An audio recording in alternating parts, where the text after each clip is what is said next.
Hello, my guest today is Bill Gough. He's the founder of the FMBR, or Foundation for Mind-Being Research, but he has had a very rich life. With many experiences, he has witnessed many paranormal phenomena, which made him interested in founding this foundation. But he also had some relations and some knowledge to share with us as far as the politics of science and some of the environmental conditions that we face today. But he has been seeing a lot of this in the backstage and the research about it since decades ago, and he has so much to share with us. I'm very curious to hear what he has to say to us, and hanging there, we are going to find out together. He was shocked, and I was shocked. I knew science had to change. Did that scare you? That scared me. That's the first time I was scared doing it. And so I get out here, and some strange things always are happening. Over these 38 years, things have changed.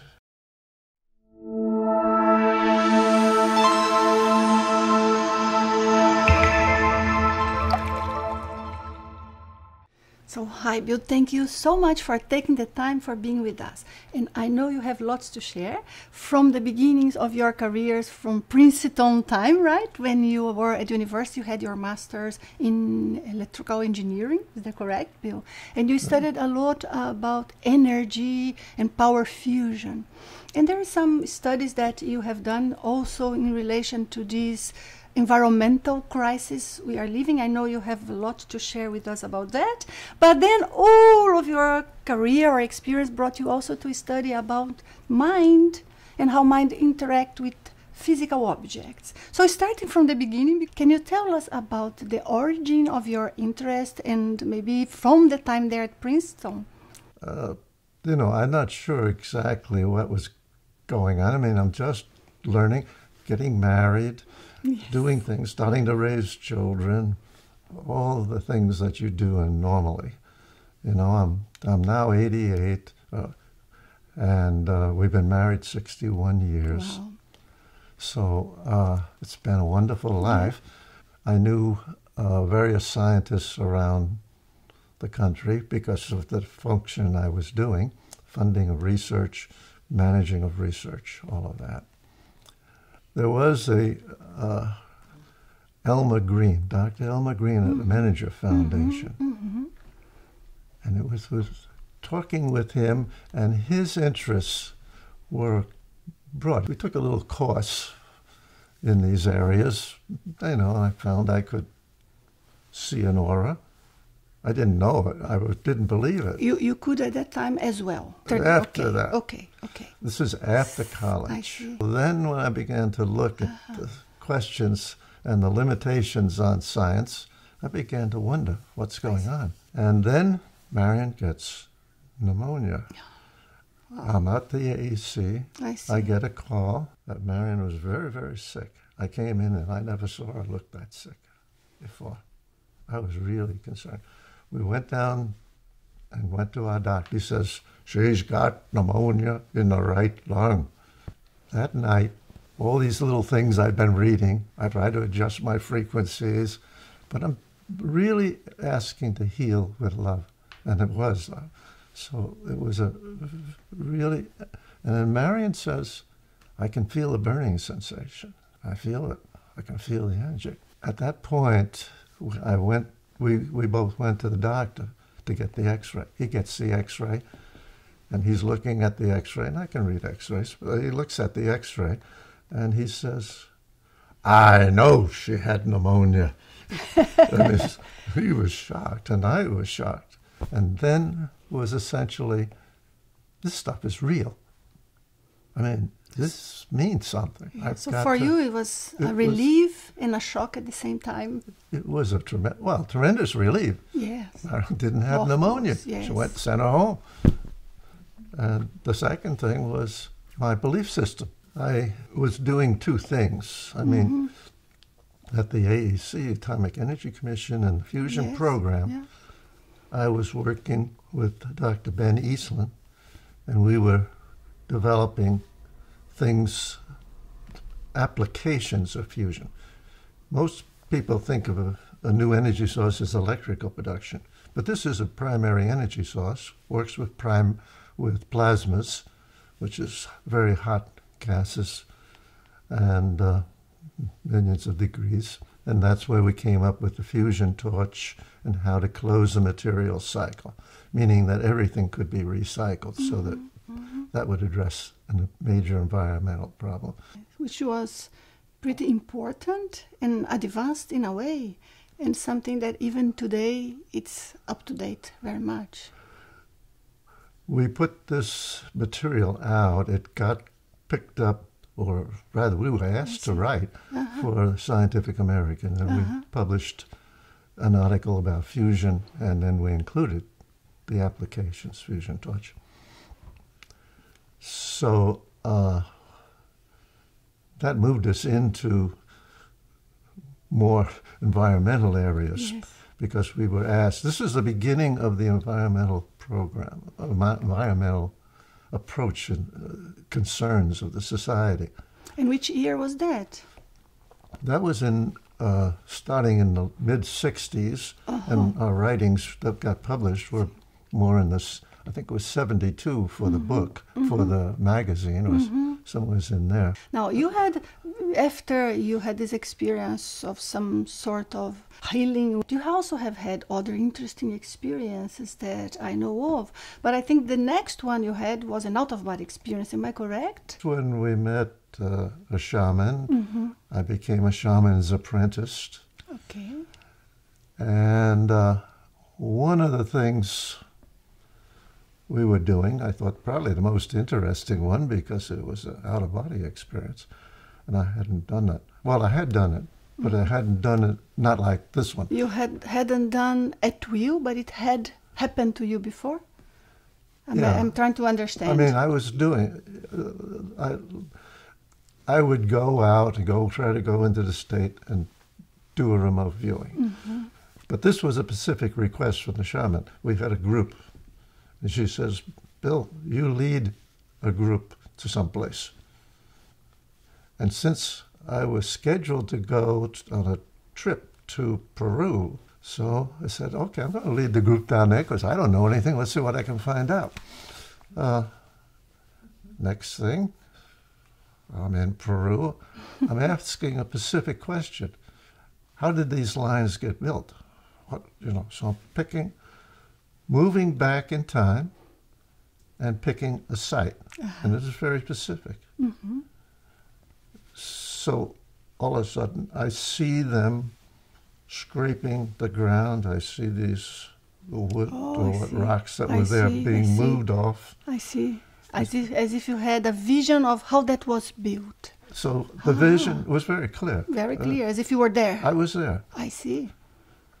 And the next thing I thought, well, I'll change time. Let's find out what they're doing with it, what they're doing with this stuff. And then I go and I see the ceremony of what it was said for water. So it was water, apparently, they were trying to honor or do a ceremony for. And that all looked fine. And then I noticed I was being watched. There was something seeing. So that was another layer there in the experience. I could see something.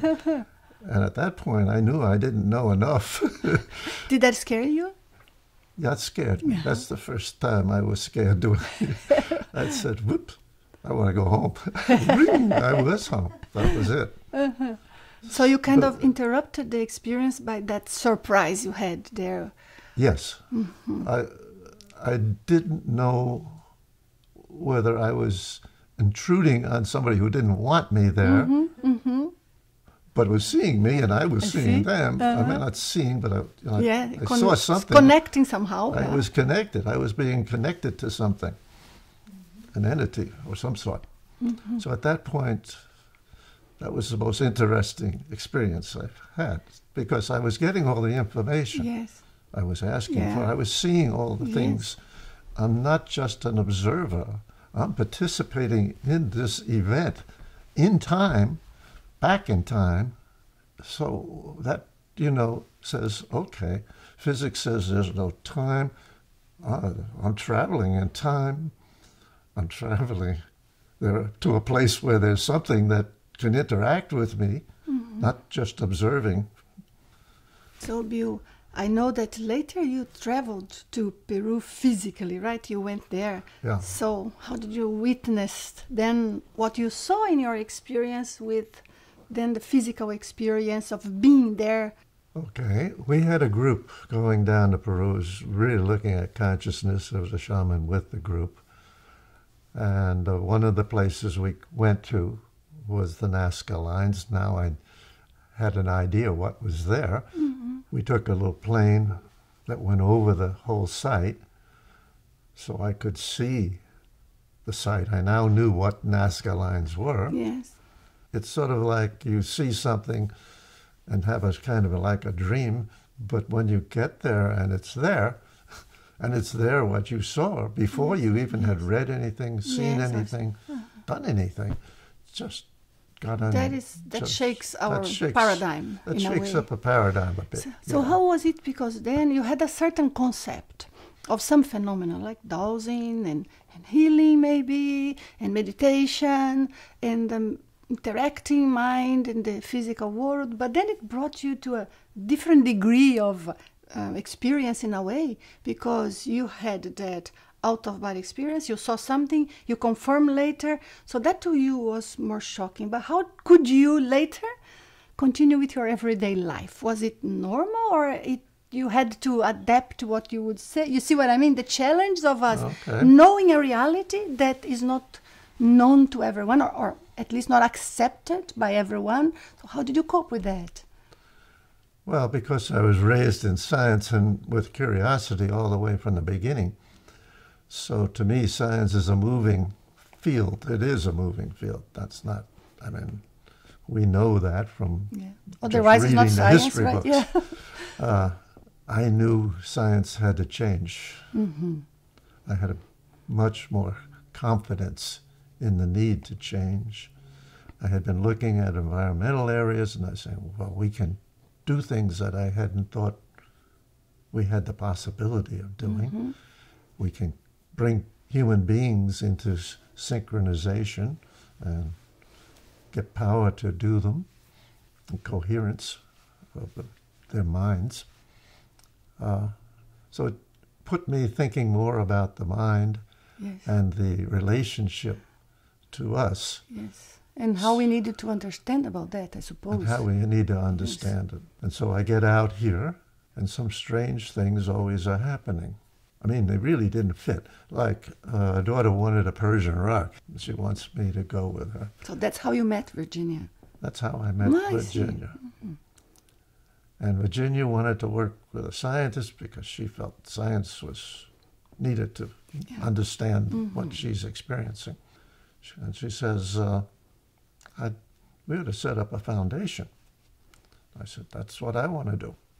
So that's how everything started. That goes together. What sort of experiment have you done then at that time? I don't remember if this, I think that was before the foundation started, because Virginia was introducing me to a fellow called Lawrence Kennedy.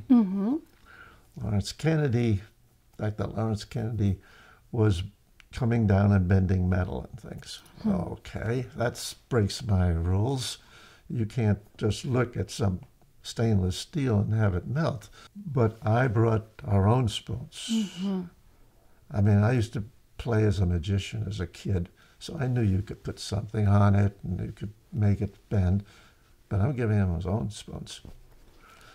So you were a true scientist. I'm going to bring my own equipment, so I make sure that it's not messed up with. No, I know. Yeah.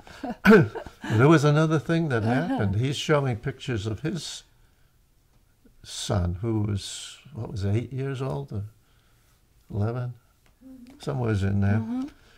And our son was there, and he was about the same age. I see. So he's holding one of these spoons. The pictures on the wall is... Showing the boy there?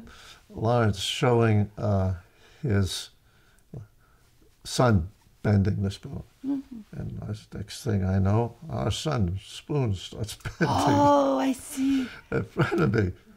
I said, oh, now let's see. Now Lawrence does, okay, and he could do it. He would just hold it, look at it, and it was my spoon. And he was bending, and my son was bending.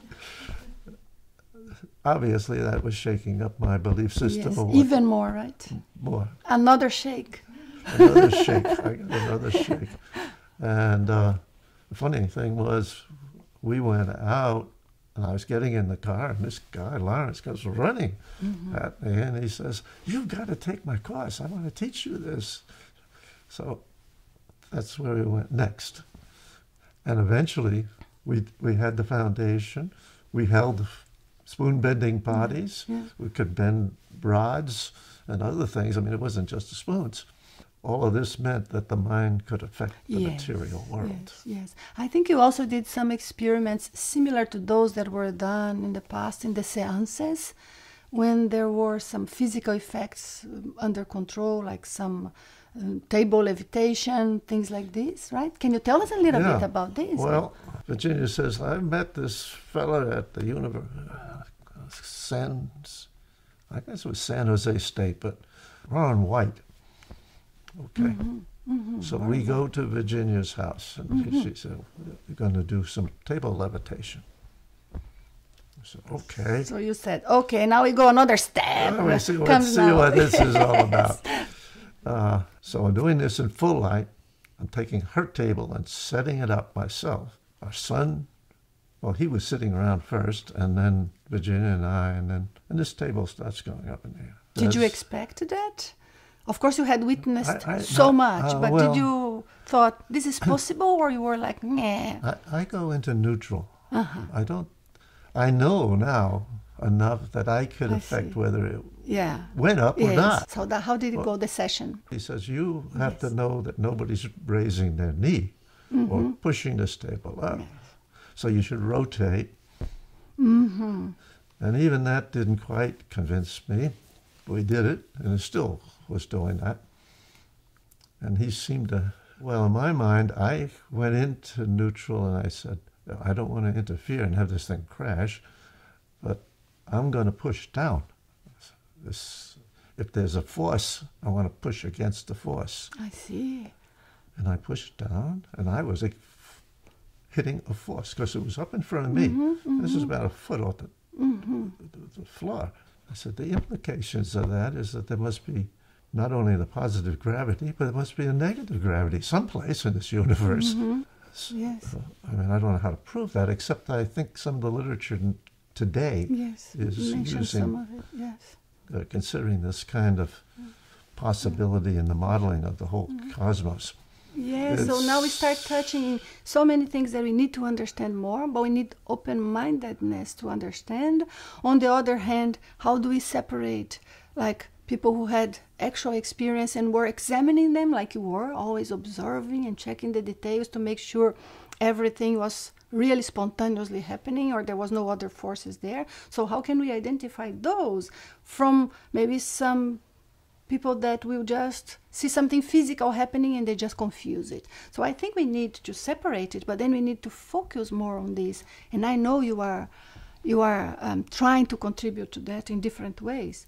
And if I understand correct, that's one of the goals of the foundation as well. Am I correct? Yes. Sometimes we have a topic and bring a group of scientists together.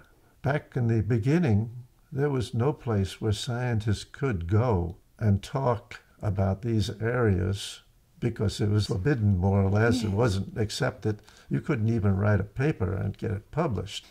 But that's changing. Over these 38 years, things have changed.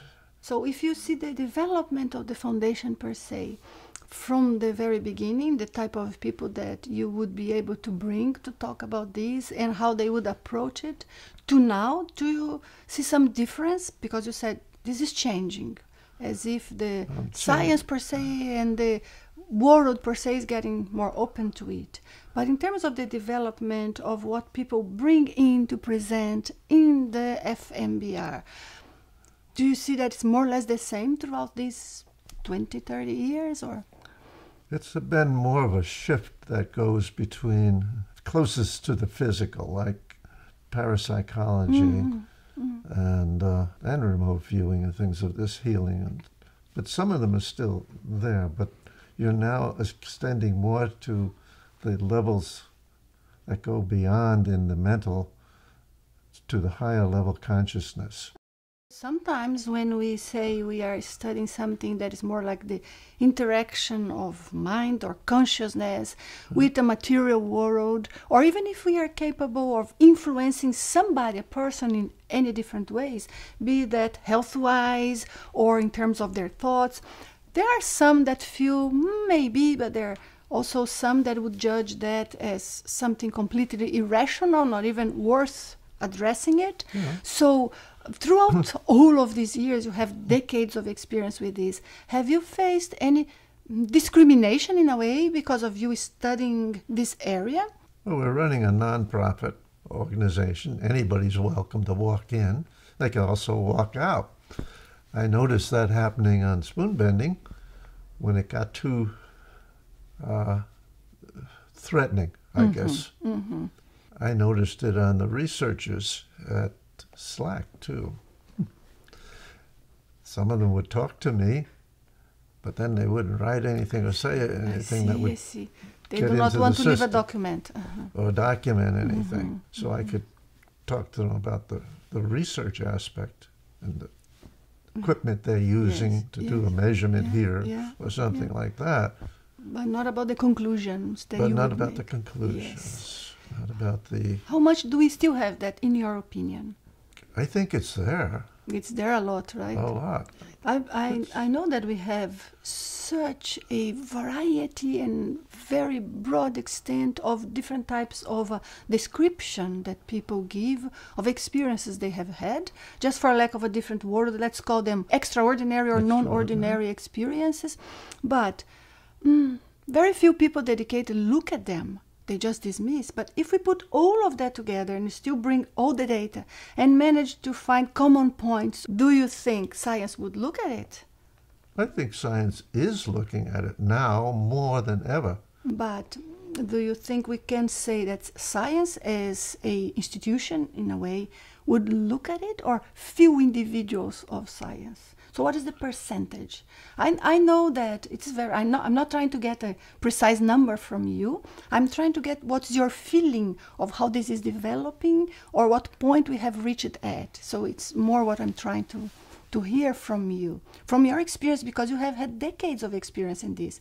You have done research, you have presented, but also you have worked and maybe still do with people that are close-minded about this, and they have the right to be, is their way of seeing the reality, but dealing with all of that. So I want to know how you sense the change throughout time. Well, one thing, I think the base into which you're operating has grown. So the story that you can give for different levels of reality, for affecting it, for affecting the material world, for communicating across boundaries, that has all grown. So, I mean, it's all been there. Yes. Has always been there, yes. Well, I'm just hoping that more and more individuals can have these experiences, because it seems to take almost experiences to change a solid base. I mean, science is a pretty solid base, but it's solid base within a set of belief systems. Sure. Do you think these experiences kind of reveal or show to us this multi-layered universe? It's a multi-layer universe. I mean, if the channeling is true, if some of the other things that have happened are true, so you're reversing the flow from starting with a bunch of smaller and smaller particles and building up to having a connectiveness and a oneness of the whole system. Now, once you get into doing that, you're reversing where we are in traditional science, because now you have a creation. You're working. If you're manifesting, you're manifesting with an interaction with a wholeness. And work like yours, I think, contribute a lot. That's where's without money. We're doing it in the beginning, people came because they had nobody else to talk to. Yeah. We were just providing a base stage, where they yes, could, yeah. the stage upon Yes. which they could talk. I maybe I'm a little bit anxious, but I would love to see results coming sooner. And I am in Yes. this maybe for like 30 years. So, and I'm already, when were we going to get there? Imagine you. 50 years. Yeah, so I can get inspired on what you have done and how you are seeing positively all of this. I loved your ideas. That was great. Yeah, well, it's been a fun. I mean, to me. You have learned a lot, I've enjoyed. learned a lot. I appreciate so much you participating here. It was Thank really, you. I really appreciate being great. asked. And very nice talking to you. Hope we have other opportunities in the future. When you have something interesting, you tell me, then we come talk about that again. Okay. That is Very great. good. Thank you very much. It was a pleasure. Thank you.